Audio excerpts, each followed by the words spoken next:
Mashinangizni toza tutayotganingizda niyat yangilab qo'ying. Alloh yaxshi ko'radi chiroyli bo'lganda, pokiza bo'lganda. Oyoq kiyimingizni shangini artayotganda niyat yangilab qo'ying. Alloh pokizani yaxshi ko'radi, go'zalni yaxshi ko'radi. Har kuni kiyinglar deyapti, har kuni dazmollaydi. Chiroyli qilib chiqaradi uydagilar sizlarni. Nima maqsadda? Tushunarli birodarlar? Bizning ustimiz chiroyli bo'lishligi ustimizdagi bu xohishimizdagi ish emas bu. Bizdan shariat talab qilayotgan ish bu. Tashqi ko'rishimizni chiroyli qilib olib yuraylik. Chiroyli qilib olib yuraylik. Mo'min kishi pokiza bo'ladi, didli bo'ladi, nozik tabiatli bo'ladi. Mana shu narsa odamlarning unga qarab iqbol qilishiga sabab bo'ladi.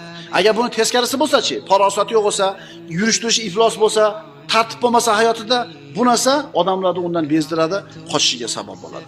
Shuning uchun qaranglarda, dunyoda yurgan dunyo ahllari bu narsani yaxshi biladi. O'shuning uchun do'koniga kirsangiz, gard yuqmaydi do'konida. Hamma polkalari o'rn-o'rnida terilgan. Muomalasi chiroyli, xonasini chiroyli artib qo'ygan. Keling taqsir deydi, qo'lingizga kofe tutadi.